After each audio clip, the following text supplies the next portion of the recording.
What would you do if you came home to find all your belongings thrown out like garbage, replaced by someone else's things in your own room? That's exactly what happened to me when my mother chose her new stepdaughter over her own flesh and blood. But what she didn't expect was the surprise that would arrive at our doorstep just hours later. I'd love to know which corner of the globe you're watching from. And if this story speaks to you, make sure to subscribe. Tomorrow's video is one you absolutely can't miss. My name is Brittany Chen, and until 3 months ago, I thought I had a normal relationship with my mother, Teresa. Sure, we had our ups and downs like any mother and daughter, but nothing prepared me for the day she would completely turn her back on me for the sake of her new husband's daughter. It all started when Mom married Robert Martinez 6 months earlier. Robert seemed like a decent guy at first. He was polite, well-dressed, and clearly adored my mother. He worked as a regional sales manager for a pharmaceutical company and had this confident way about him that made Mom light up whenever he walked into a room. After Dad passed away 4 years ago from a heart attack, I hadn't seen Mom this happy in a long time, so I was genuinely pleased for her. The wedding was small but elegant, held at the Riverside Country Club just outside our hometown of Millbrook, Ohio. I served as Mom's maid of honor, and Robert's daughter Tiffany was there too, though she seemed distant throughout the entire ceremony. Tiffany Martinez was 19, just 2 years younger than me, with perfectly styled blonde hair and an attitude that could freeze water. She'd recently dropped out of Ohio State University, claiming the professors were too demanding and that college wasn't for creative spirits like herself. From the moment Robert and Tiffany moved into our 3-bedroom ranch house on Maple Street, the dynamics shifted in ways I never could have anticipated. Our home had always been my sanctuary. Mom and I had lived there together since Dad's passing, and every corner held memories of our life as a small but close family. The living room still had Dad's old leather recliner that Mom couldn't bring herself to get rid of, and the kitchen walls were covered with photos of family vacations, my graduation from community college, and various milestones we'd celebrated together. But suddenly, everything started changing to accommodate Tiffany's preferences. The living room was rearranged because Tiffany thought our furniture looked dated and depressing. Mom replaced our comfortable old couch with a modern white sectional that none of us were allowed to eat on. The family photos came down from the kitchen walls, replaced by abstract paintings that Tiffany claimed would elevate the aesthetic. Even our dinner routine changed. We now ate meals that catered to Tiffany's self-proclaimed dietary restrictions, which seemed to change weekly depending on whatever wellness trend she'd discovered on social media. I tried to be understanding. Blended families were challenging, and I knew everyone needed time to adjust. I was working full-time at Henderson Insurance downtown while taking evening classes to finish my business degree, so I wasn't home as much as I used to be anyway.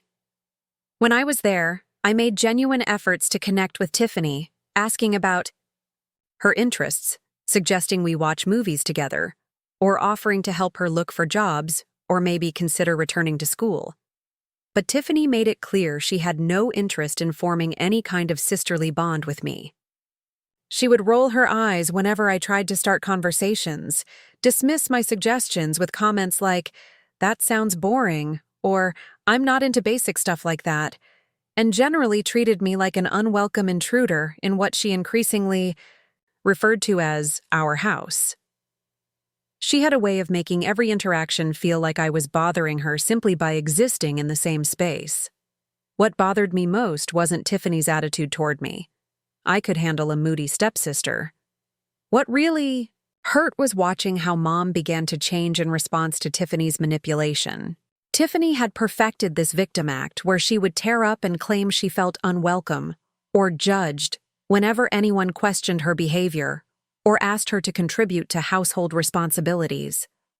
She would go to Robert with tears in her eyes, talking about how hard it was to adjust to a new family dynamic and how she just wanted to feel accepted.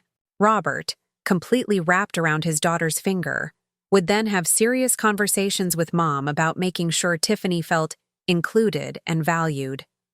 These conversations inevitably led to Mom asking me to be more understanding and give Tiffany space to find her place in our family. Gradually, I watched my mother transform from the strong, independent woman who had raised me into someone who walked on eggshells around a manipulative teenager. The breaking point came on a Tuesday evening in late October. I had just finished my marketing class at the community college and was looking forward to a quiet night at home, maybe catching up on some reading for my business ethics course.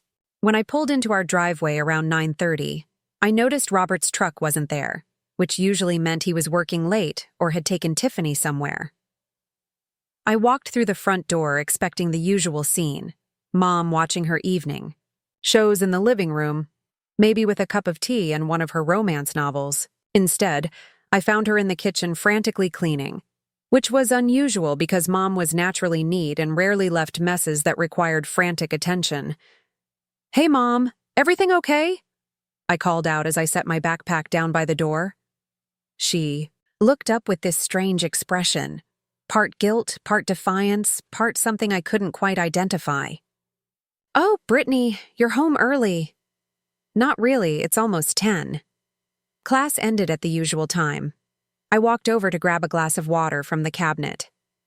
"Where are Robert and Tiffany?" "They went to look at apartments," she said quickly. Then, immediately looked like she regretted sharing that information. "Apartments? Are they moving out?" The possibility filled me with more hope than I probably should have felt. Mom set down her cleaning cloth and turned to face me directly. "Brittany, we need to talk. Sit down." Something in her tone made my stomach drop. I'd heard that voice before. It was the same tone she'd used when she told me Dad was in the hospital, the same tone she'd used when she explained that he wasn't coming home. I sat down at our small kitchen table, the same table where I'd done homework throughout high school, where we'd shared countless meals and conversations over the years. "Robert and I have been talking, and we think it might be best if you found your own place," she began, not meeting my eyes. "You're 21 now, you're working full-time, and you're almost done with your degree. It's time for you to experience independence." I stared at her in disbelief. "Mom, what are you talking about? I thought we agreed I'd stay here until I finished school and saved up enough for a good apartment. That was always the plan." "Plans change, honey. Tiffany is really struggling with the living situation, and Robert thinks—" "Robert thinks?" I interrupted, feeling heat rise in my chest. "What about what you think? What about what I think? This is our house, Mom. The house you and Dad bought together. The house where I grew up." Mom's face hardened in a way I'd never seen before. "It's my house now, Brittany, and I'm married to Robert. Tiffany is going through a difficult time, and she needs stability and space to figure out her next steps. And I don't? I'm working and going to school and actually contributing to this household. What exactly is Tiffany contributing besides drama and demands?" "That's exactly the kind of attitude that makes this situation so difficult," Mom snapped. "You've never given Tiffany a real chance. You've been resentful and unwelcoming from day one." I couldn't believe what I was hearing. "Mom, I have bent over backwards to try to get along with her. I've rearranged my entire life around her preferences. I've watched you replace our family traditions with whatever makes Tiffany happy. I've never once complained about any of it." "Well, maybe you should have spoken up sooner instead of building up all this resentment," she said coldly. "Robert and I have made our decision. We think it would be best for everyone if you found somewhere else to live by the end of the month." The end of the month was 9 days away. I sat there in stunned silence, trying to process what was happening. This woman who had raised me, who had been my best friend and strongest supporter through every challenge in my life, was essentially kicking me out of our home to make room for her spoiled stepdaughter.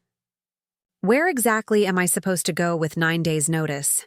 I asked, my voice barely above a whisper. "You're a smart girl, you'll figure it out. There are lots of affordable apartments in town, and you have a steady job. Maybe this will be good for you, a chance to really spread your wings."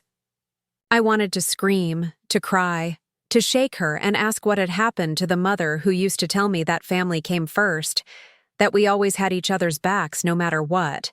Instead, I just nodded and went to my room, closing the door quietly, behind me. That night, I lay in bed staring at the ceiling, listening to the familiar sounds of our house, the hum of the refrigerator, the settling of the old wooden floors, the distant sound of trains passing through town.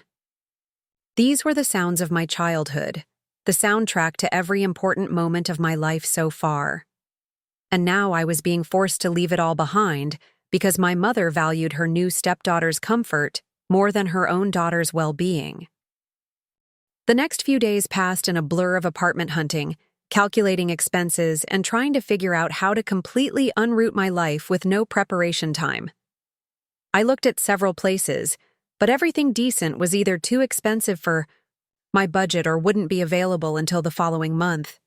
The apartments I could afford were in questionable neighborhoods or had serious maintenance issues that landlords seemed unwilling to address.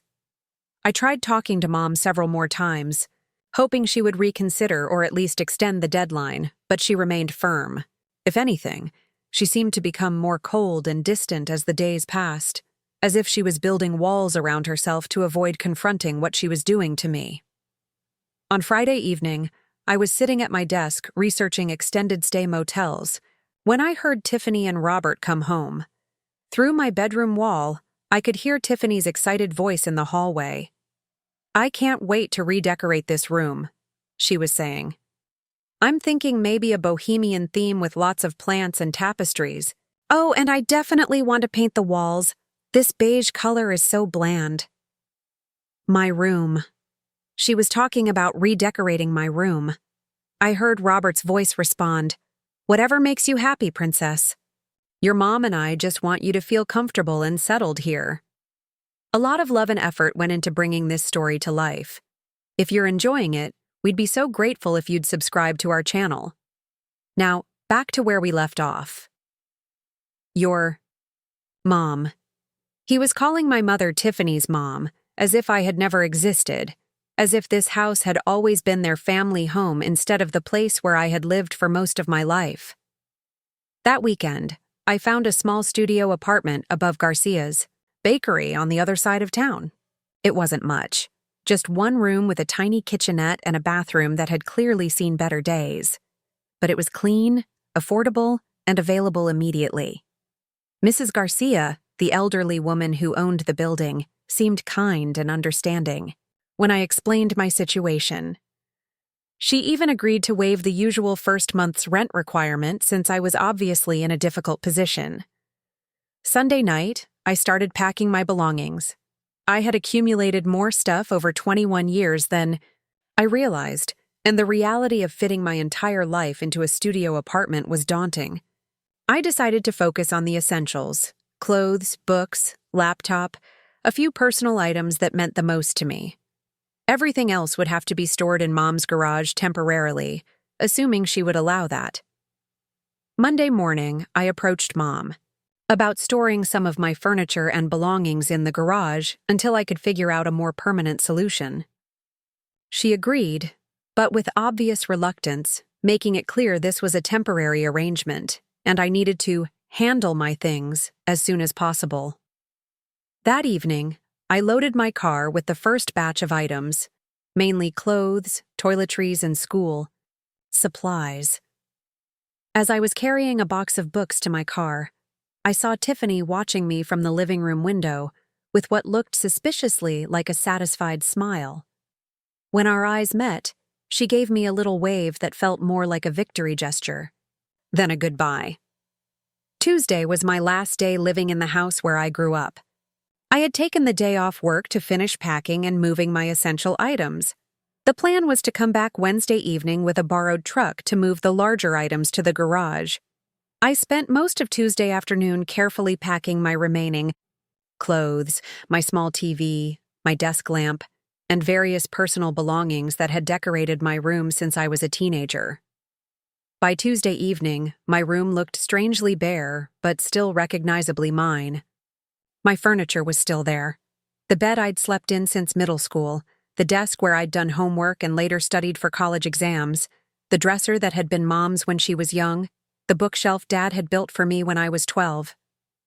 These pieces would be moved to the garage tomorrow, and then my childhood room would be completely transformed into whatever bohemian paradise Tiffany had envisioned.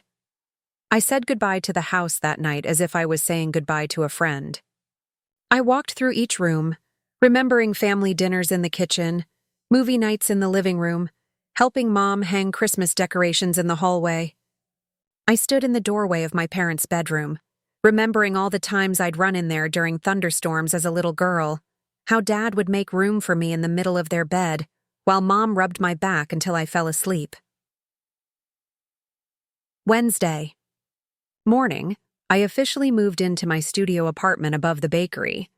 Mrs. Garcia helped me carry boxes upstairs and even brought me a welcome basket with fresh bread, coffee, and a small plant for my windowsill. Her kindness was a bright spot in what had been the most emotionally difficult week of my life.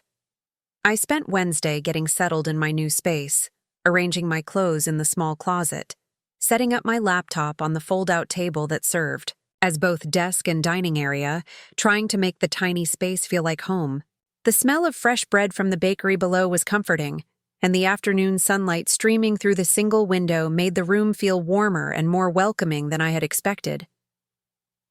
Wednesday evening, I borrowed my coworker Jake's pickup truck and drove back to Maple Street to collect my furniture. I had texted Mom earlier to let her know I'd be coming by around 7 o'clock, and she had responded with a simple, "Okay." But when I pulled into the driveway, I immediately knew something was wrong.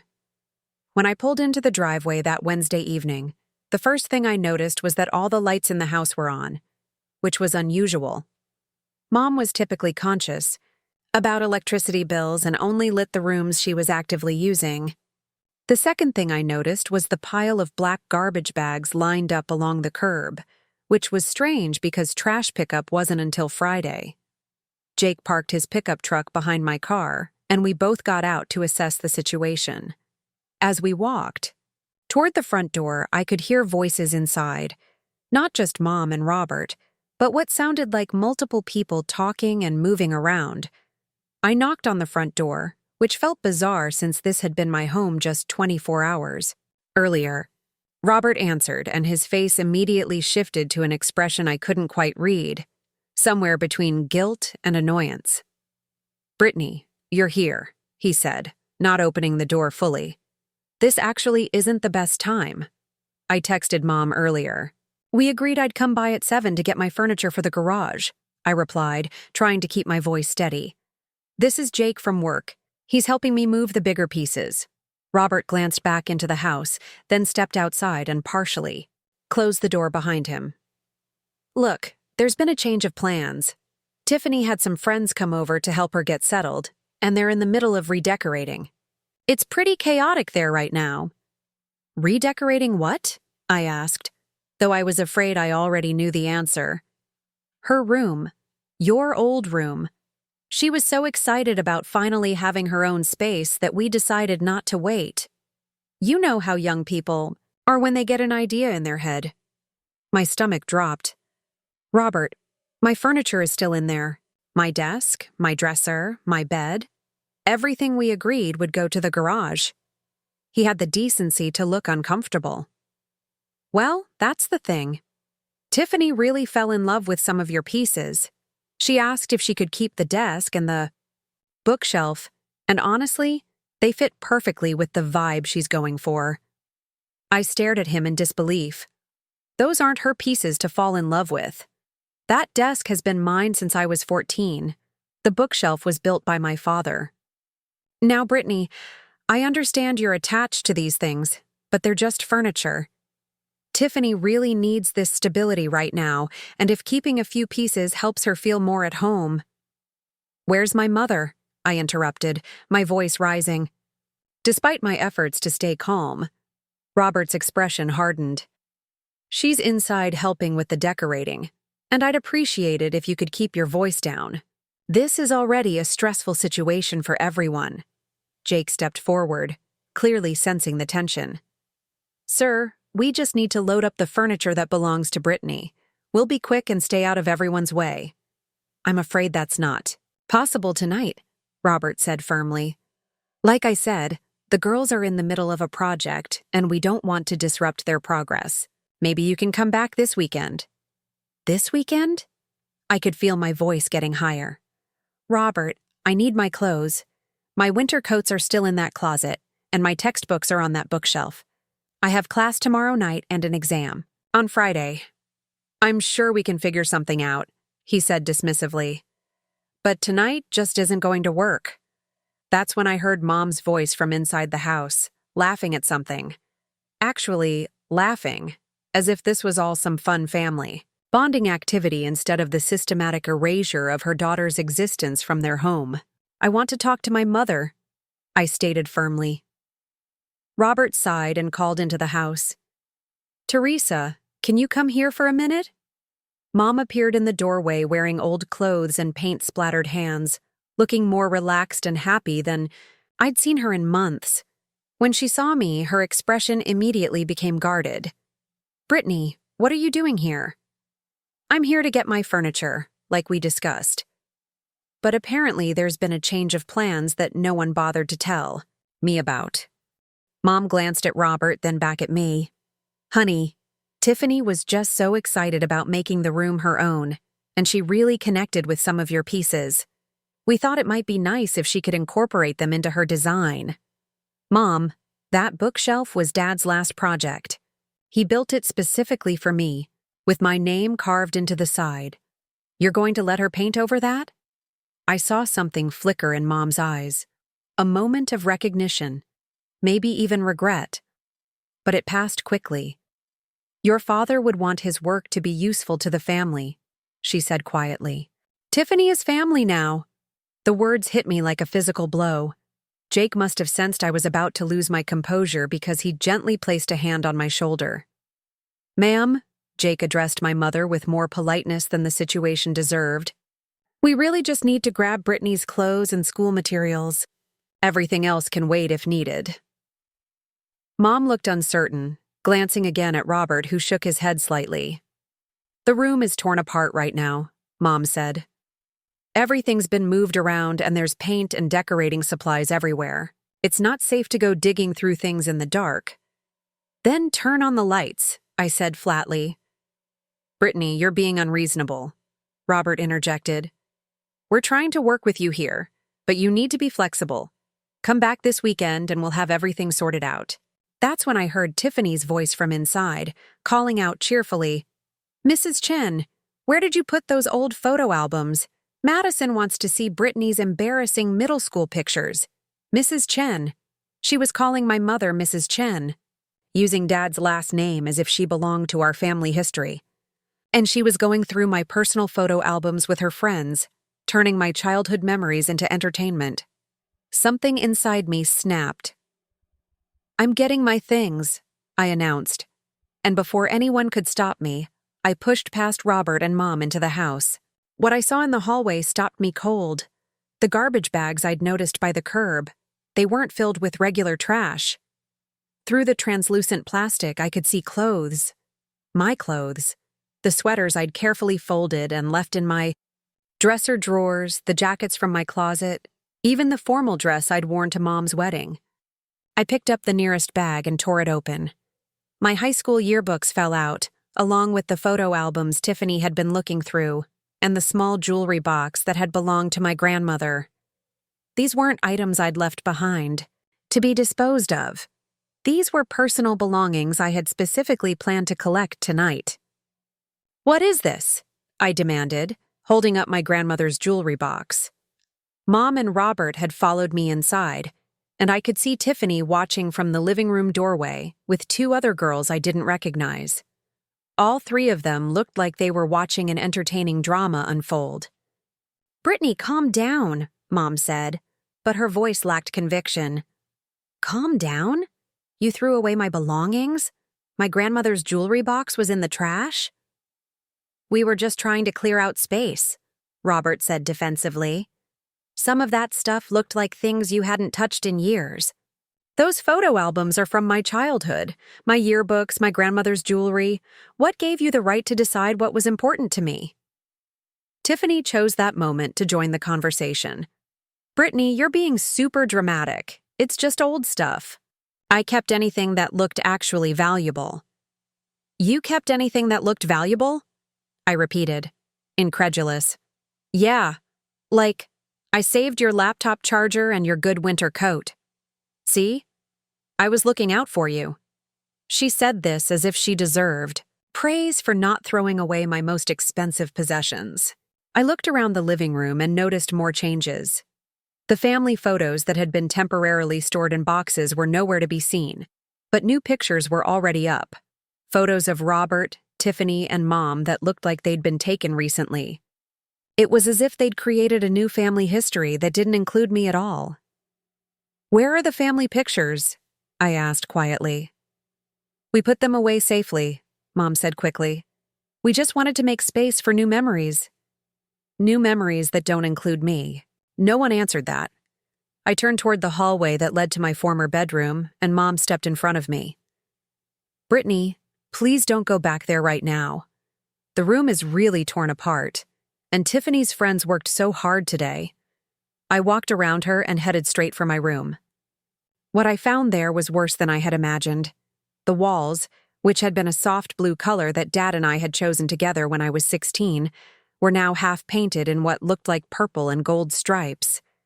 My bed was still there, but it was covered in paint-splattered sheets and surrounded by decorating supplies. My desk was pushed into a corner and already had Tiffany's laptop and art supplies scattered across its surface. The bookshelf Dad had built, the one with my name carved into the side, was in the process of being painted white, obscuring his careful craftsmanship. But what really made my heart sink was seeing my remaining clothes piled in the center of the room, clearly destined for more garbage bags. These weren't old or damaged items. These were clothes I wore regularly, including my work uniforms, and the outfit I'd planned to wear to my job interview next week. Tiffany appeared behind me in the doorway. I know it looks messy now, but wait until you see it when we're finished. It's going to be so much cuter than before. I picked up one of my work shirts from the pile. These clothes aren't trash, Tiffany. I need them for work. Oh, those boring office clothes? I can't believe you actually wear that stuff. I was going to suggest we go shopping together and find you some pieces with actual personality. The casual cruelty of her comment, delivered, with a bright smile as if she was doing me a favor, finally broke through my shock and disbelief. This girl had systematically destroyed my personal space, thrown away my belongings, and was now critiquing my wardrobe while wearing a designer outfit that probably cost more than I made in a week.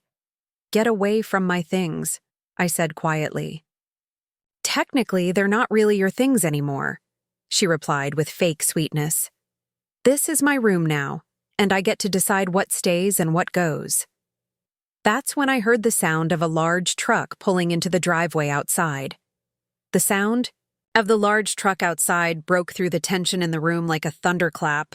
Everyone froze. Mom, Robert, Tiffany, her friends, Jake, and me. It was nearly 8 o'clock on a Wednesday evening, well past the time when any normal delivery or service would be making rounds in our quiet neighborhood. Are you expecting someone? Robert asked Mom, who shook her head with confusion. Through the window, I could see a massive moving truck backing into our driveway, its reverse beeping echoing through the evening air. The truck was professional grade, the kind used for major relocations, with Premier Moving Solutions, painted in bold letters on the side. Maybe they have the wrong address, Mom suggested, but her voice carried a note of uncertainty. Tiffany and her friends crowded around the living room window, watching as 2 uniformed movers got out of the truck and started walking toward our front door. The movers were carrying clipboards and looked very official, very purposeful. "This is so weird," one of Tiffany's friends whispered. "Do you think someone's moving into the neighborhood this late?" Before anyone could speculate further, there was a firm knock at the front door. Robert, looking confused but trying to maintain his authoritative demeanor, went to answer it. "Good evening, sir," came a professional voice from the doorway. We're here from Premier Moving Solutions. We have a scheduled pickup for this address. There must be some mistake, Robert replied. We didn't schedule any movers. Let me double-check our paperwork, the mover said. I could hear papers rustling. We have an order for 412 Maple Street, pickup scheduled for today between 7 and 9 p.m. The client specifically requested evening service to avoid neighborhood disruption. What exactly are you supposed to be picking up?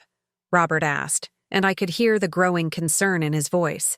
According to our work order, we're here to collect all furniture and personal belongings from a bedroom set, plus additional items from common areas. The client was very specific about which pieces. There's quite a detailed list here. My heart started pounding. A detailed list of bedroom furniture and specific items from common areas. I walked toward the front door, trying to make sense of what was happening. Who placed this order? Robert demanded. The client information is confidential, sir, but I can tell you the payment was processed this morning and all the paperwork is in order. We're authorized to proceed with the pickup. Mom appeared beside Robert, her face pale. There has to be some misunderstanding. No one in this house ordered any moving services. The mover, a middle-aged man with graying temples and a patient demeanor, smiled politely. These situations happen sometimes, ma'am. Family members don't always communicate about moving arrangements. Is there Brittany Chen at this residence? Every eye in the house turned to me. I felt like I was in some kind of surreal dream where I was both the observer and the main character in a story I didn't understand.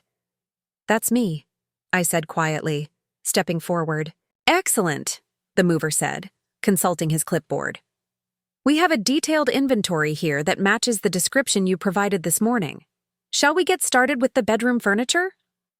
I didn't call you, I said, confusion evident in my voice. I never hired any movers. The mover looked puzzled and checked his paperwork again. According to our records, we received a call at approximately 10:15 this morning from someone identifying themselves as Brittany Chen. The caller had very specific information about the items to be moved and the situation requiring evening pickup. What situation? Mom asked sharply. Well, ma'am, according to our intake notes, the caller explained that family members were disposing of personal belongings without permission, and emergency moving services were needed to preserve these items. The caller specifically mentioned that some pieces had significant sentimental value, including a handmade bookshelf and family photographs. The blood drained from Mom's face. Robert's expression shifted from confusion to something approaching panic. The caller also mentioned, the mover continued, reading from his notes, that some family members might try to prevent the pickup, and that we should proceed according to our legal authorization regardless of any objections from other household members. What legal authorization? Robert snapped. The mover handed him a document. Since the items in question belong to Miss Chen, and she's of legal age, she has the right to collect her personal property. We've handled similar family situations before. The client provided proof of residence and identification when placing the order. I took the document from Robert's hands and stared at it in amazement. It was a detailed work order listing every piece of furniture in my room, down to the small desk lamp and the bulletin board where I'd pinned photos and mementos. It also included items from around the house, things like the framed photo of Dad and me at my high school graduation that used to sit on the mantel, and even Dad's old leather recliner that Mom had kept in the living room, but I hadn't made this call. I had never even heard of Premier Moving Solutions. There's been a mistake, I began, but the second mover, a younger man who had been quietly preparing equipment from the truck, interrupted. Miss Chen? I have something for you. He handed me an envelope with my name written in elegant handwriting. Across the front, inside was a handwritten note on expensive stationery. Dear Brittany, I read aloud, my voice shaking slightly. By the time you read this, I hope the movers have arrived to collect what rightfully belongs to you. I couldn't stand by and watch your family treat you this way. You deserve better. A friend who cares. The note wasn't signed. Who gave you this? I asked the mover. An elderly woman stopped by our office this afternoon. She said she was acting on behalf of a family friend who needed help, but was too proud to ask for it herself. She paid for the full service in cash and provided all the necessary documentation. My mind raced through possibilities. Who could have known about my situation in such detail? Who would have cared enough to intervene this dramatically? Then it hit me. Mrs. Garcia, my landlord at the bakery apartment. When I'd rented the studio from her, I'd been emotional and had explained more about my family situation than I probably should have. She'd listened with the kind of understanding that only comes from someone who's lived through difficult family dynamics herself. An elderly Hispanic woman? I asked. About 5 feet tall, gray hair, very kind eyes. The mover nodded. That sounds right. She seemed very concerned about you and said you were a good girl who deserved to be treated with respect. Mrs. Garcia had done this. Somehow she'd understood that I was too overwhelmed and heartbroken to fight for my own belongings, so she'd fought for me. Robert grabbed the work order from my hands. This is ridiculous. You can't just show up and take furniture from our house, based on some anonymous phone call. Sir, with respect, according to our documentation, none of the items on this list belong to you. They're all registered to Miss Chen, either as personal belongings or as items she inherited from her father. We have copies of receipts, insurance documentation, and even photos showing these items in Miss Chen's possession over several years. Robert's face was turning red. Photos? What photos? The mover showed him a tablet displaying several pictures. My room as it had looked just a week ago with all my furniture in place. There were also photos of me at various ages sitting at my desk, standing next to the bookshelf, even one of Dad and me assembling the bookshelf when I was 12. Where did you get these? Mom whispered. I recognized some of the photos. They were from our family albums, the same albums that had been thrown in the garbage bags outside. Someone had gone through those albums, selected specific photos that proved ownership and sentimental value, and provided them to the moving company as evidence. Mrs. Garcia hadn't just hired movers, she'd built a legal case. Ma'am, the first mover addressed Mom respectfully. We understand this is unexpected, but everything appears to be in order. Miss Chen has legal right to her personal property, and we're simply facilitating that collection. Tiffany, who had been uncharacteristically quiet during this exchange, suddenly exploded. This is insane! You can't just take my stuff! Your stuff? I turned to face her directly for the first time since the movers arrived. I've been decorating with these pieces all day. I've already painted the bookshelf and arranged everything perfectly. You can't just come in here and ruin all my hard work. The mover consulted his tablet again. Miss, according to our documentation, the bookshelf in question was handcrafted specifically for Miss Chen by her father, with her name carved into the wood. Even if it's been painted over, the underlying ownership doesn't change. But I need these things. Tiffany's voice was rising to a whine. This was supposed to be my perfect room. Tiffany, Robert said sharply, clearly trying to regain control of the situation. Let me handle this. But the movers were already in motion. The first mover had signaled to his partner, and they were beginning to bring equipment toward the house. We'll start with the bedroom furniture, Miss Chen, and then move to the items from the common areas. Our instructions were to work quickly and professionally. Should take about 2 hours for everything on the list. Mom grabbed my arm. Brittany, you can't let them do this. Think about what this will do to our family. I looked at her, really looked at her, for the first time in this entire ordeal. This woman who had raised me, who had once told me that nothing in the world was more important to her than my happiness and well-being, was asking me to walk away from the last pieces of my father and my childhood so that her stepdaughter could play house in my former bedroom. What family, Mom? I asked quietly. You made it pretty clear that I'm not part of this family anymore. The movers were already heading toward my room, and I could hear Tiffany starting to cry. Not the real tears of genuine distress, but the theatrical sobbing she used when she wanted the adults to fix something for her. Daddy, make them stop. She wailed to Robert. They can't take my beautiful room apart. But as the movers began their work, something else was becoming clear. They weren't just taking furniture. According to their list, they were taking everything that had ever belonged to me or Dad, including some things I'd forgotten even existed. As the movers began systematically dismantling what had been my room, I watched Robert frantically making phone calls, trying to find some legal way to stop the process. His voice carried from the kitchen where he'd gone for privacy, but I could hear fragments of his conversations with what sounded like lawyers and police departments. "What do you mean there's nothing we can do?" he was saying into the phone. "They're taking furniture from our house." Meanwhile, Mom stood in the hallway wringing her hands, watching the movers work with mechanical efficiency. They had clearly done this before. Family disputes over property weren't uncommon in their line of work. They moved with respectful professionalism, carefully wrapping each piece of furniture and treating everything as if it were precious cargo. The first item they bought out was my desk. The same desk where I'd written countless school papers, filled out college applications, and spent long nights studying for exams. As they carried it past Tiffany, she lunged forward as if to physically stop them. "You can't take that! I already moved all my art supplies onto it. My laptop is still connected to the charger." The mover paused patiently. "Miss, we'll need you to remove your personal items from the furniture. We can wait a few minutes for you to collect your belongings." Tiffany's face crumpled into fresh tears, but she began grabbing her things from the desktop.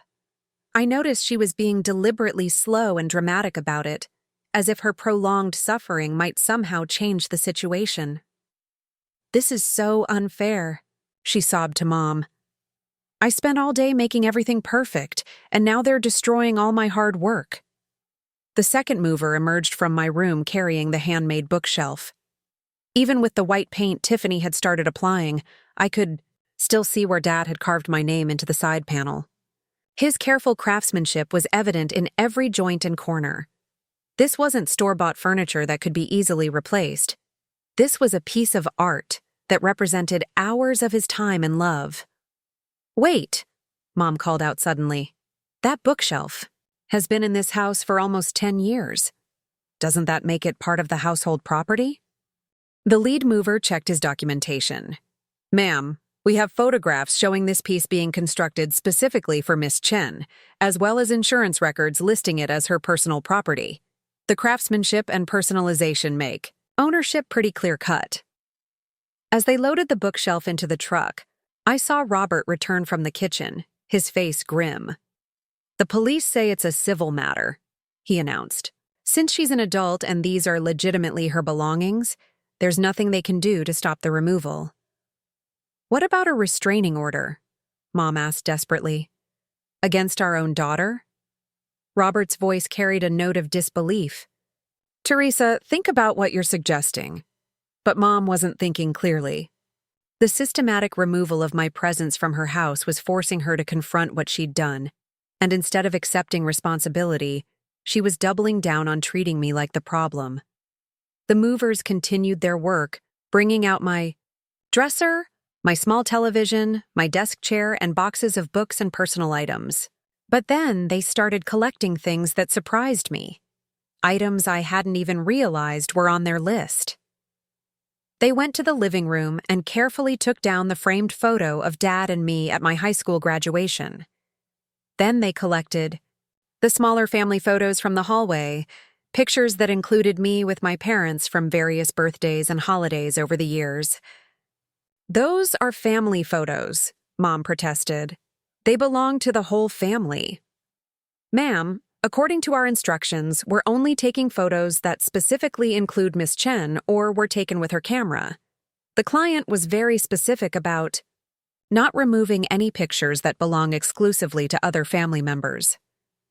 I realized that Mrs. Garcia must have gone through those photo albums with incredible care, identifying which memories belonged to me and which belonged to the family. As a whole, she'd created an inventory that was both legally sound and emotionally intelligent, but the biggest surprise came when they headed toward Dad's old leather recliner in the corner of the living room. "Stop," Mom said firmly, positioning herself in front of the chair. That chair belonged to my husband. It has nothing to do with Brittany. The mover consulted his tablet. According to our documentation, this chair was specifically bequeathed to Miss Chen in her father's will. We have a copy of the relevant section right here. He showed Mom the screen, and I watched her face go white. I had completely forgotten about Dad's will. In the grief following his death, the legal paperwork had seemed less important than just getting through each day. But apparently Dad had been very specific about certain items he wanted me to have. The will states that the chair should go to his daughter when she establishes her own household, the mover read. Since Miss Chen has now moved into her own apartment, the conditions of the bequest have been met. Mom sank onto the couch, the fight going out of her all at once. Watching Dad's chair being prepared for removal seemed to finally make her understand the magnitude of what was happening. This wasn't just about furniture or teenage room decorating anymore. This was about the systematic erasure of a family history that included me. Robert, however, was getting more agitated by the minute. This is harassment, he declared. Someone is using these movers to harass our family. Sir, the lead mover said calmly, we're simply facilitating the collection of personal property. If you have concerns about harassment, you'll need to take that up with the appropriate authorities. Who hired you? Robert demanded. I want to know who's behind this. That information is confidential, sir. Client privacy is one of our core policies. Tiffany, meanwhile, had worked herself into a full meltdown. She was sitting on the floor of what had been my room, surrounded by her art supplies and decorating materials, crying as if her world was ending. Everything is ruined, she wailed. I can't live in this room now. It's going to be so empty and ugly. One of her friends, apparently uncomfortable with the family drama, made excuses about needing to get home. The other friend stayed but looked increasingly awkward as Tiffany's tantrum continued. Maybe we can go shopping tomorrow and find you some new furniture? The remaining friend suggested helpfully.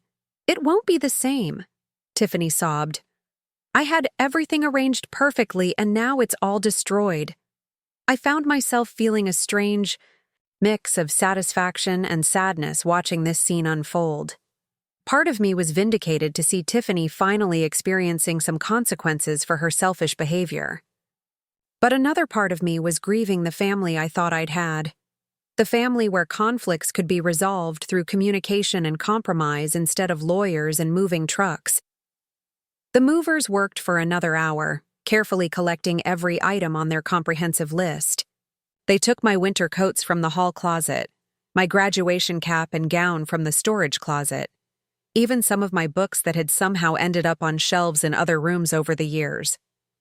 As they neared the end of their inventory, the lead mover approached me with his clipboard. Miss Chen, we need your signature confirming receipt of all listed items. Everything on the original list has been collected and loaded. I signed the paperwork, still somewhat in shock at the thoroughness of Mrs. Garcia's intervention. She had managed to preserve not just my furniture, but pieces of my history and identity that I might have lost forever. Where should we deliver everything? The mover asked. I gave him the address of my studio apartment, though I had no idea how I was going to fit all of this furniture into such a small space. That was a problem for tomorrow.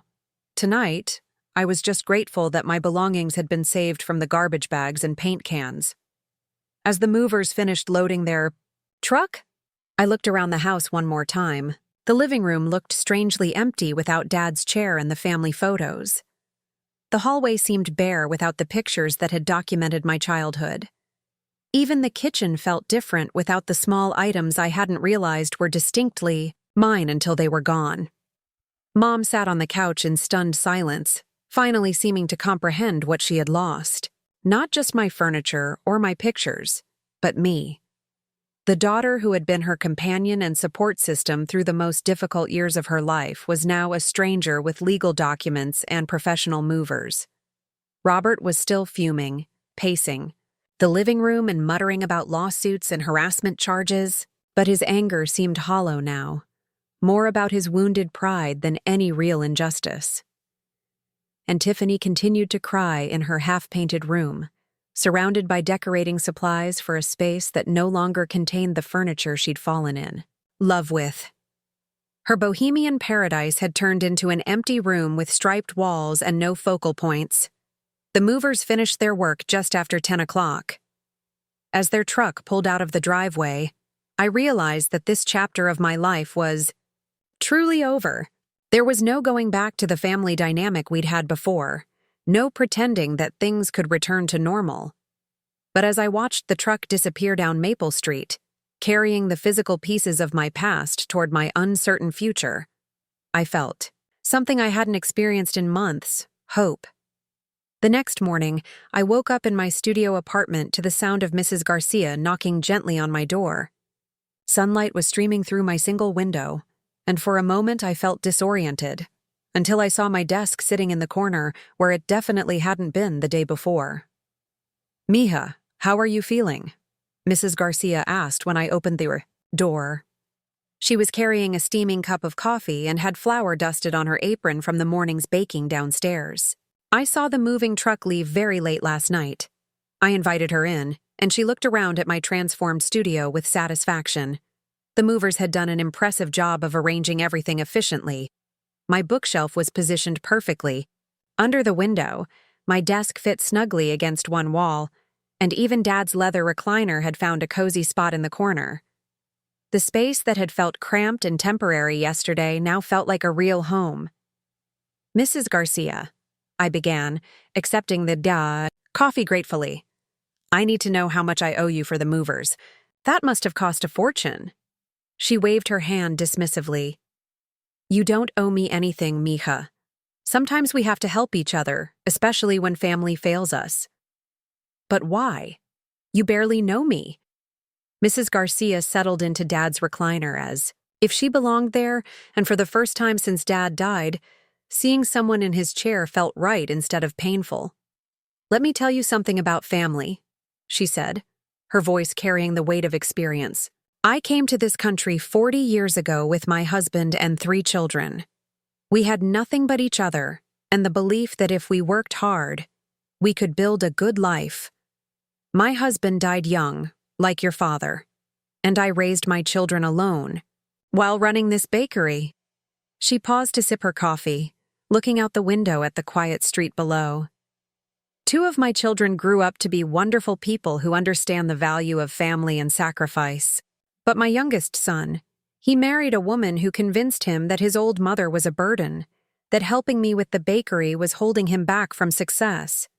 Little by little, she turned him against me until he stopped visiting, stopped calling, stopped being my son. My heart ached for her. I'm so sorry. When you rented this apartment and told me your story, I saw myself 30 years ago, watching helplessly as family bonds were destroyed by selfishness and manipulation. I couldn't save my relationship with my son, but maybe I could help. You save your dignity and your father's memory." I sat down on my bed, overwhelmed by her kindness. "How did you know exactly what to do?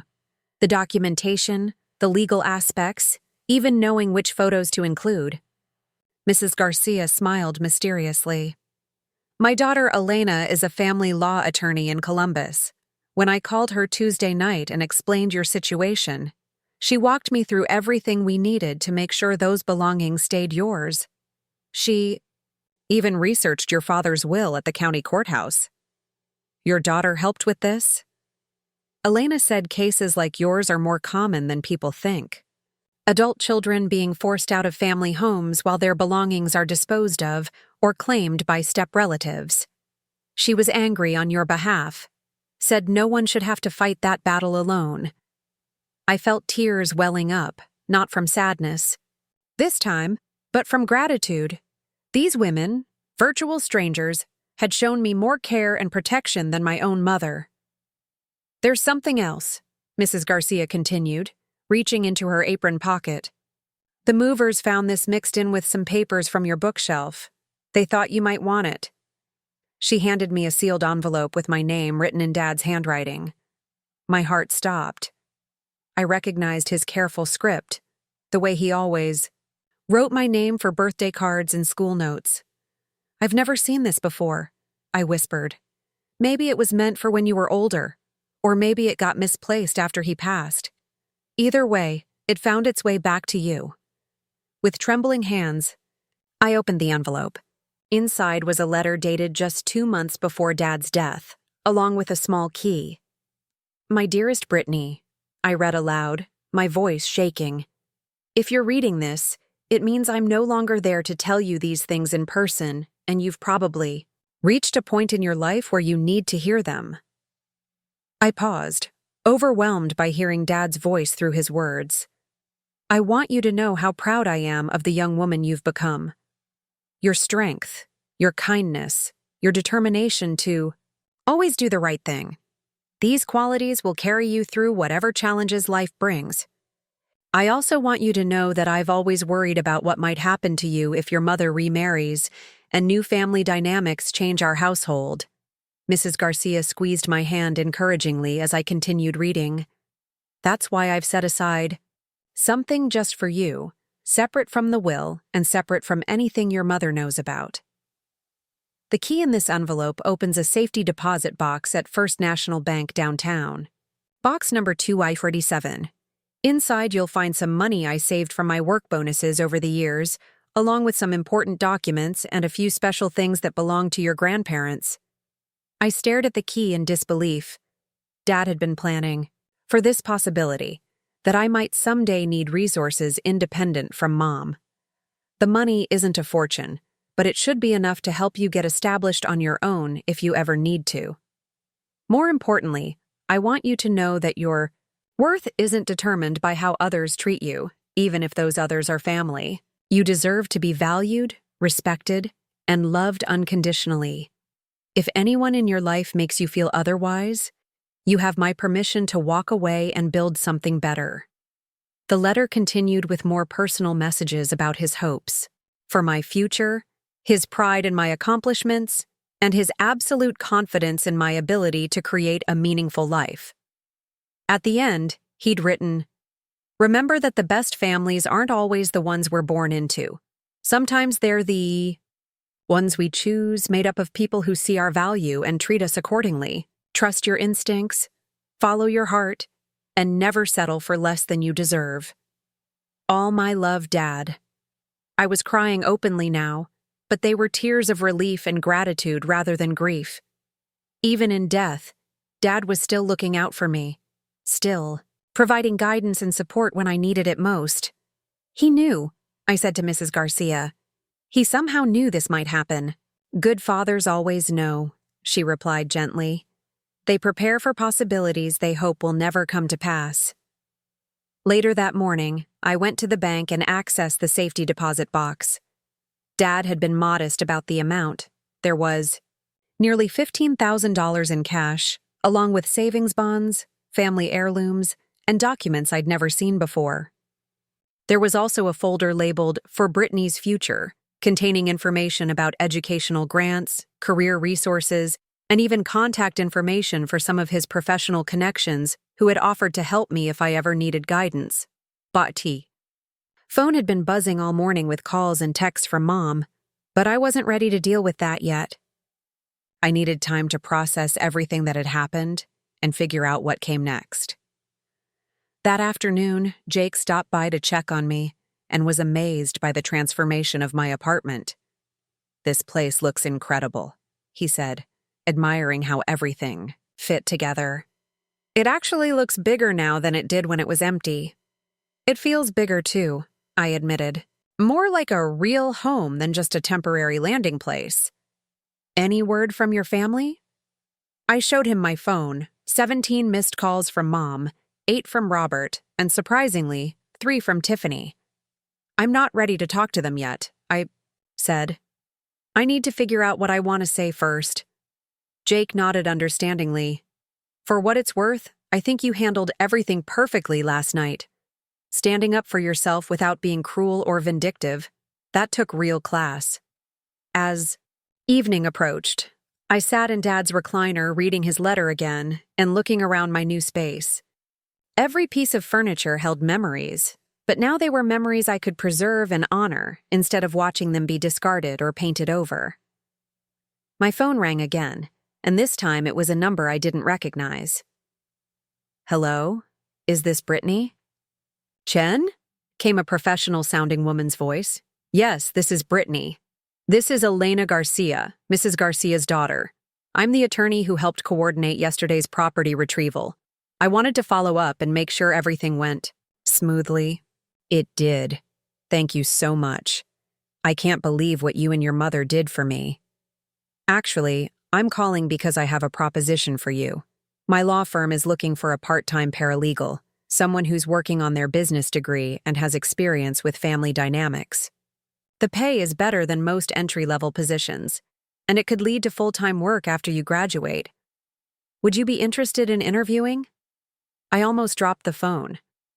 "Are you serious?" "Completely serious. Mom told me about your work ethic and your situation, and after seeing how professionally you handled yesterday's events, I think you might be exactly what we're looking for." As I hung up from that conversation, I realized that my life was taking a completely different direction than I'd ever imagined. The crisis that had seemed like the end of everything was actually the beginning of something entirely new. But there was still one conversation I needed to have, and I knew I couldn't put it off much longer. 3 days after the movers had emptied my childhood home of everything that belonged to me, I finally decided it was time to have the conversation I'd been avoiding. But this time, it would be on my terms. I had spent those 3 days settling into my new life with a clarity I hadn't felt in months. Elena Garcia's job offer had been genuine. After a phone interview that went better than I could have hoped, she'd offered me a position starting the following Monday. The pay was nearly double what I was making at Henderson Insurance, and the work would give me valuable experience for my business degree while helping other families navigate legal crises. More importantly, Dad's safety deposit box had revealed just how well he'd understood the importance of independence. Along with the money and documents, there had been a detailed plan he'd created for my future. Suggestions for career paths, investment advice, and even a list of people in his professional network who had committed to mentoring me if I ever needed guidance. He had essentially created a roadmap for building a successful life completely separate from Mom's approval or support. Armed with this newfound security and perspective, I finally felt ready to face my family. But instead of waiting for them to corner me somewhere or continuing to avoid their calls, I decided to take control of the narrative. On Saturday morning, I called Mom and asked her to meet me at Riverside Park, the same park where Dad used to take me for weekend walks when I was little. "Brittany, thank God you called," Mom said when she answered, her voice immediately shifting from relief to desperation. "We need to talk about what happened the other night. Robert says there might be legal issues with what you did." "What did I did?" I kept my voice calm and even. "Mom, I collected my own belongings from a house where I was no longer welcome. There are no legal issues. But you can't just hire movers to take things from our house without permission. Tiffany is devastated. Her room is completely ruined, and Robert had to take time off work to deal with lawyers and police reports." I felt a familiar surge of anger, but Dad's letter had given me a new framework for understanding these conversations. This wasn't about fairness or family bonds. This was about control and manipulation, and I no longer had to participate in that dynamic. "I'll meet you at Riverside Park at 11 o'clock, I said firmly. "Come alone. We need to have an honest conversation without Robert and Tiffany's drama affecting what we say to each other." "Brittany, I don't think—" "Mom, I'm giving you one opportunity to have a real conversation with your daughter. If you're not interested, that's fine. But then you need to stop calling me and accept that our relationship is over." There was a long silence. "I'll be there," she said quietly. I arrived at the park early and chose a bench near the small pond where Dad and I used to feed ducks on Sunday afternoons. The morning was crisp and clear, with fall leaves creating a colorful carpet under the oak trees. I brought Dad's letter with me, not to show Mom, but to remind myself of his wisdom about knowing my own worth. Mom arrived exactly at 11, looking older and more fragile than I remembered. The stress of the past week had clearly taken a toll on her. She was wearing one of her newer outfits, the kind she'd started buying after marrying Robert, more formal and expensive than the comfortable clothes she used to prefer. "You look good," she said as she approached the bench. "That apartment is working out?" "It's working out very well. I have a job interview on Monday for a position that pays much better than Henderson Insurance." She sat down beside me, but maintained careful distance, as if she wasn't sure how close she was allowed to get. "Brittany, I owe you an apology," she began. And for a moment I felt a flicker of hope that maybe we could salvage something from this disaster. The way everything happened, with your belongings, that wasn't how I wanted things to go. "How did you want things to go, Mom?" "I wanted us to sit down as a family and work out a reasonable timeline for you to find your own place. I never intended for your things to be thrown away, or for Tiffany to take over your room so aggressively." I studied her face, looking for signs of genuine understanding, but what I saw was someone who still didn't grasp the fundamental problem. "Mom, you gave me 9 days to find an apartment and move out of the house where I'd lived my entire life. You threw my belongings in garbage bags. You allowed Tiffany to claim my furniture and paint over Dad's handmade bookshelf. At what point in that process did you think we were working together as a family?" She looked down at her hands. I know it seemed harsh, but Robert felt strongly that clear boundaries were important for everyone's well-being. He said that undefined living situations create resentment and conflict. Robert felt strongly. Robert said, "Mom, do you hear yourself? When did Robert's feelings become more important than your own daughter's well-being?" "It's not that simple, Brittany. Marriage is about compromise, and blending families requires sacrifice from everyone." "What sacrifices did Robert and Tiffany make? What did they give up to accommodate me in this blended family?" Mom was quiet for a long moment. "Tiffany gave up her independence by moving in with us instead of getting her own apartment." I couldn't help but laugh, though there was no humor in it. "Mom, Tiffany is 19 years old with no job, no college degree, and no life skills. She didn't give up independence. She avoided responsibility. There's a big difference. She's going through a difficult time. We're all going through difficult times.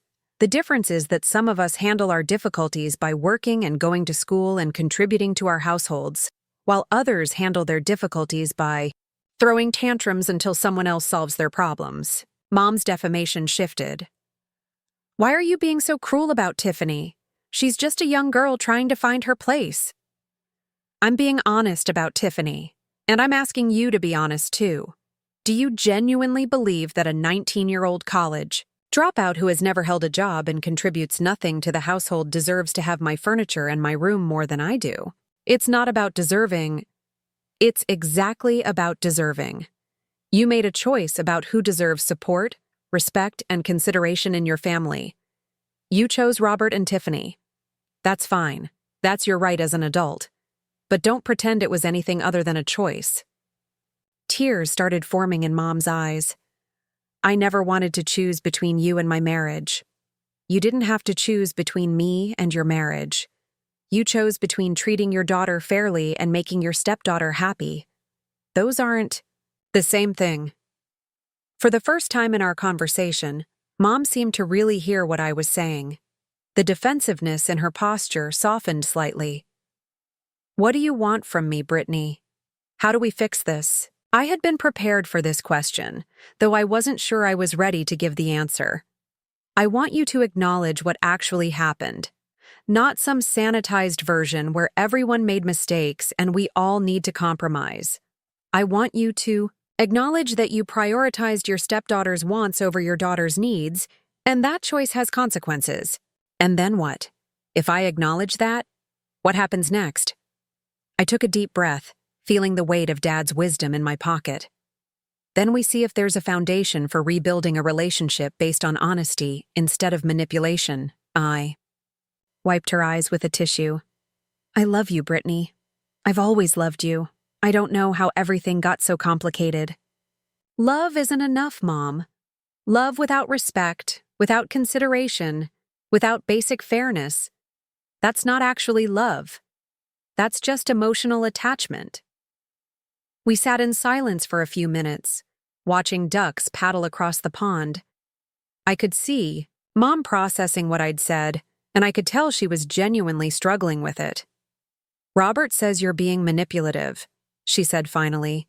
"He thinks the movers and the legal documents were all designed to make us look bad and get sympathy." "What do you think, Mom? Not what Robert thinks. What do you think?"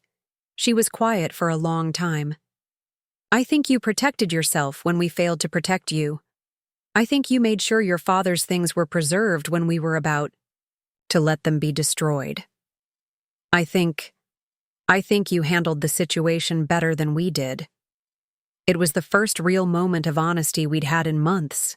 I also think," she continued, her voice getting stronger, "that I got so caught up in trying to make Robert and Tiffany happy that I forgot about making you happy.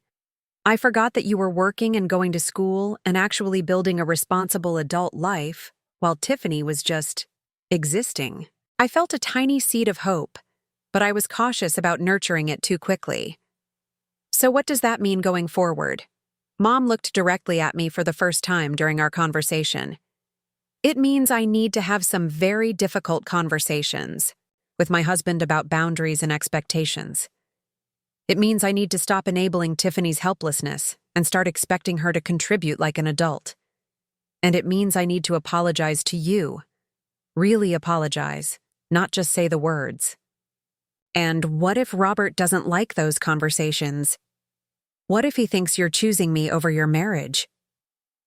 Then I guess I'll have to decide what kind of person I want to be and what kind of relationships I want to prioritize." It wasn't a complete resolution, but it was the beginning of one. We talked for another hour, with Mom asking detailed questions about my new apartment, my job opportunity, and how I was managing financially.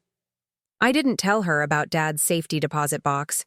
That felt like information I needed to keep private, for now, but I did share some of the practical steps I was taking to build an independent life. When we finally stood up to leave, Mom hesitated.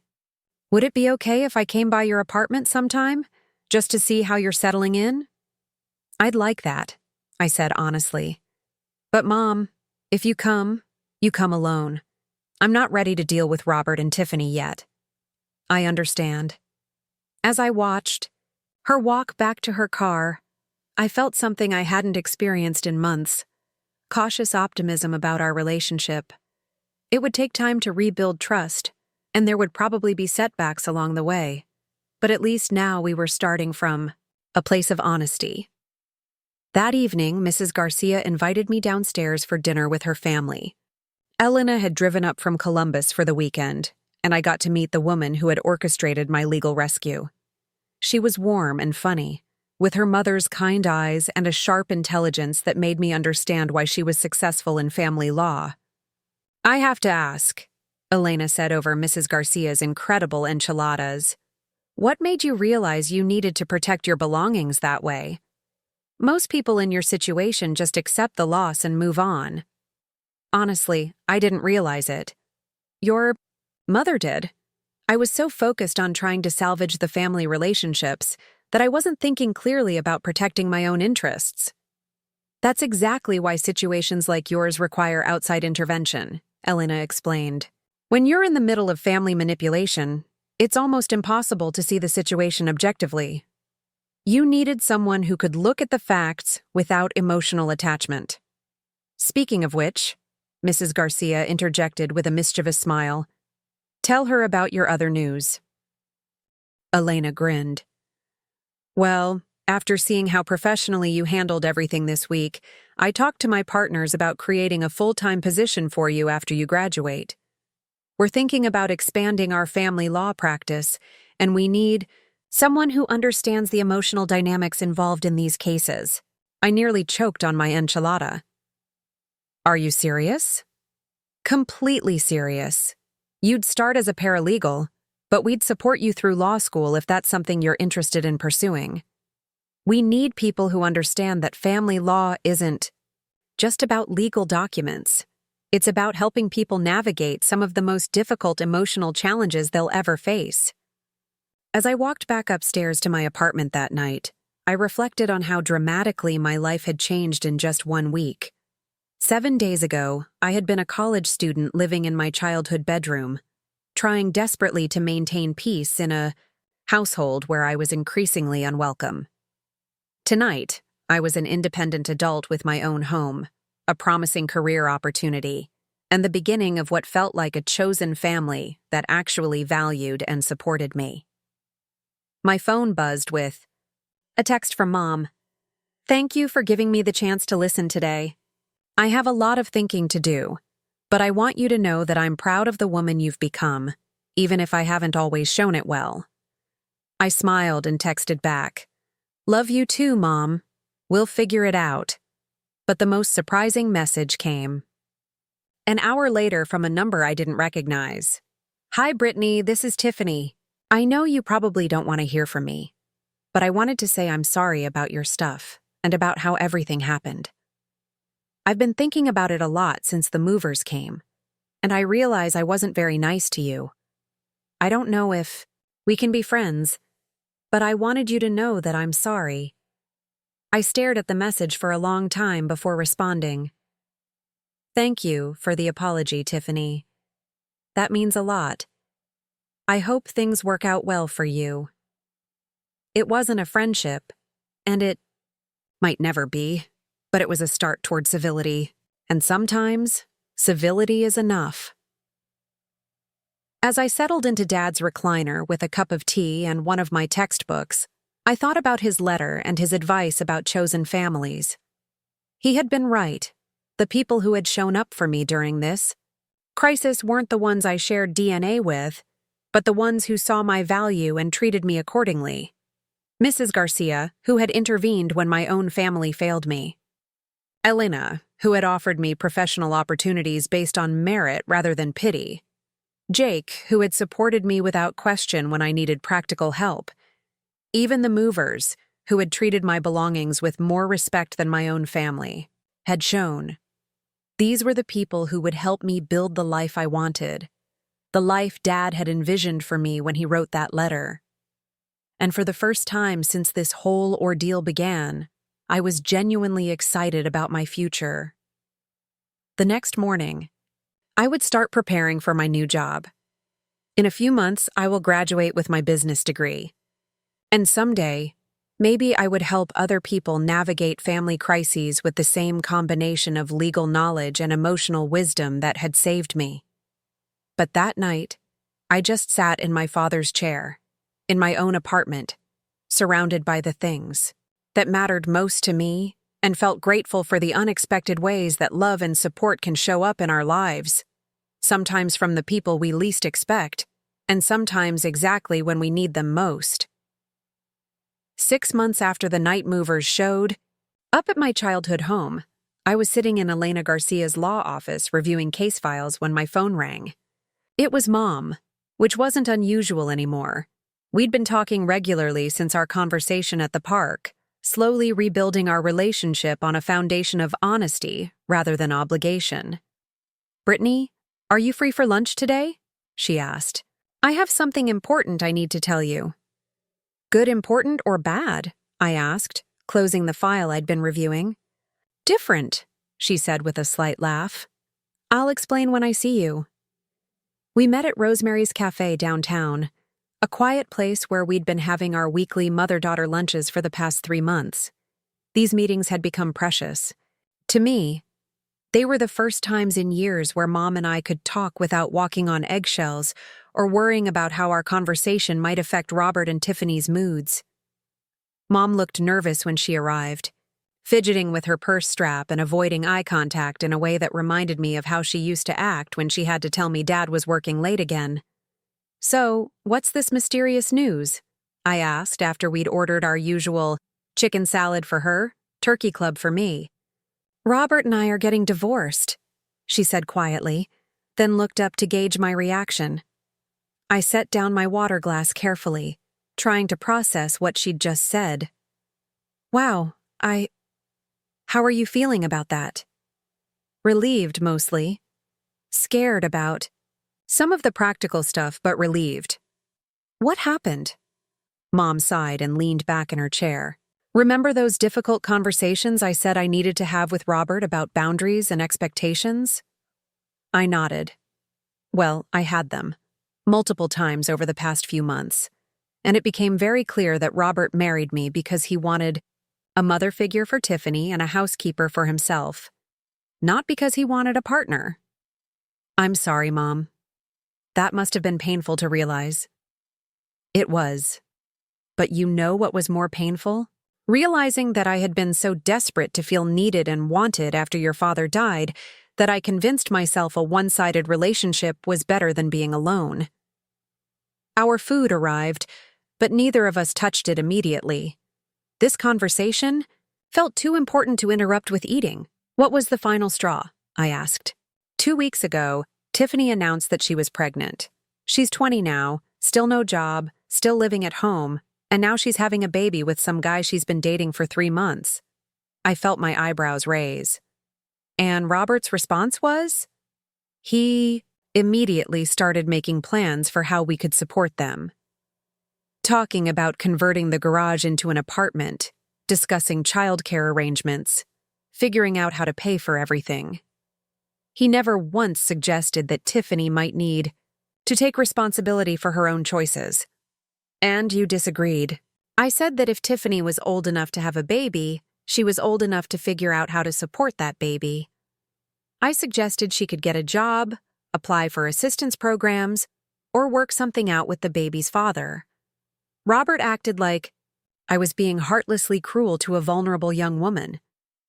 Mom finally took a bite of her sandwich, chewing thoughtfully before continuing. But the moment that really opened my eyes was when Robert said, "Teresa, I thought you understood that family takes care of family." And I realized he was using the exact same argument to enable Tiffany's irresponsibility that I had used to justify pushing you out of our home. I felt a complex mix of vindication and sadness. How did you respond to that? I told him he was right. Family does take care of family, which is why I should have been taking care of my daughter instead of a grown woman who refused to take care of herself. For the first time in our conversation, Mom's voice carried real strength and conviction. I also told him that I was done being a solution to problems that other people created for themselves through their own poor choices. If Tiffany wanted to be treated like an adult, she needed to act like one. I'm guessing he didn't take that. Well, he said I had become hard and selfish since you moved out, and that my relationship with you was making me a worse wife and stepmother. I nearly choked on my sandwich. He blamed our relationship for his problems? That's when I knew the marriage was over, because I realized that a man who saw my relationship with my own daughter as a threat to his comfort was never going to be the partner I needed. We ate in comfortable silence for a few minutes while I absorbed everything she'd told me. Part of me felt vindicated that my initial instincts about Robert had been correct, but mostly I felt proud of Mom for finally recognizing her own worth. So, what's the plan now? I asked. Well, the house is in my name. It was Dad's and mine originally, and I never changed the deed after we married. So Robert and Tiffany will need to find somewhere else to live. I've already talked to a lawyer about the divorce proceedings.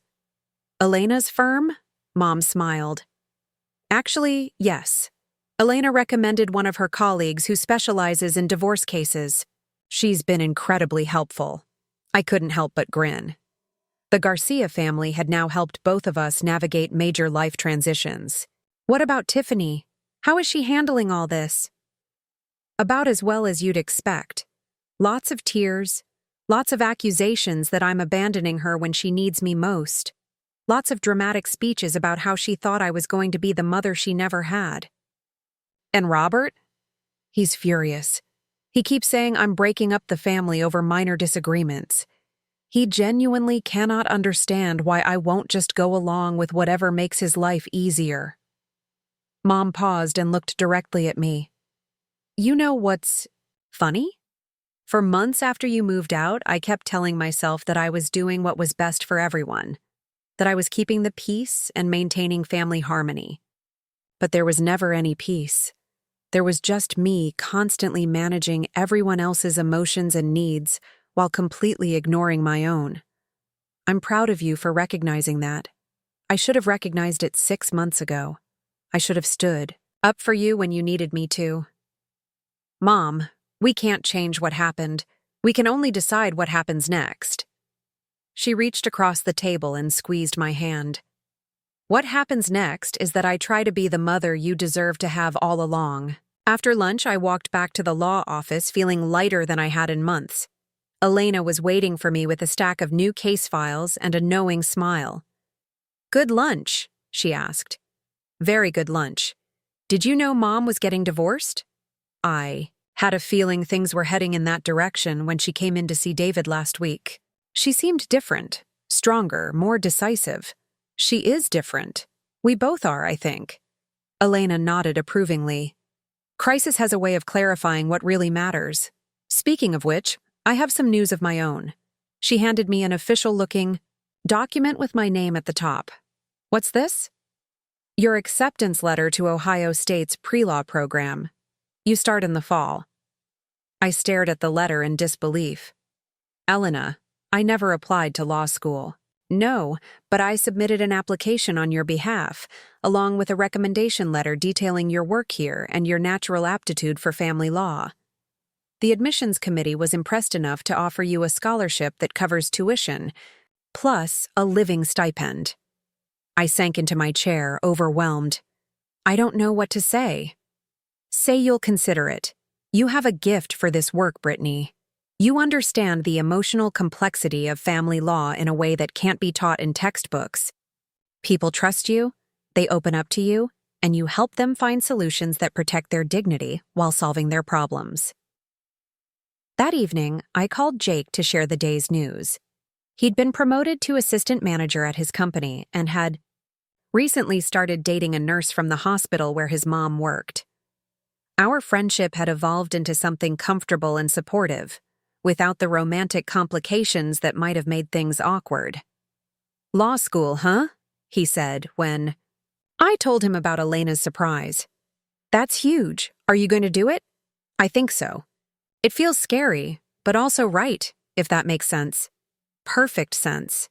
You've always been good at helping people solve problems. Now you'll just have better tools for doing it. Later that night, I sat in Dad's recliner reading through the law school materials Elena had given me. My apartment had evolved significantly over the past 6 months. I'd added plants, hung artwork, and arranged everything to create a space that felt truly mine. The bookshelf Dad built now held legal texts alongside my novels, and my desk was covered with case notes and law journals. But the biggest change was in how I felt about my life. 6 months ago, I had been focused on trying to fit into a family dynamic that didn't value me. Now I was building a life based on my own values and interests, surrounded by people who appreciated my contributions and supported my goals. My phone buzzed with a text from Mom. Thank you for lunch today. I love you, and I'm proud of the woman you've become. I texted back, love you too. We're going to be okay. And for the first time in years, I genuinely believed that was true. We were all going to be okay. Mom in her rediscovered independence, me in my chosen career path, and even Tiffany, who would finally be forced to develop some actual life skills. As I prepared for bed, I thought about Dad's letter and his advice about chosen families. He'd been right that the best families aren't always the ones we're born into. But what he hadn't mentioned, maybe because he couldn't have known, was that sometimes biological families can transform into chosen families when the people involved decide to choose love and respect over comfort and control.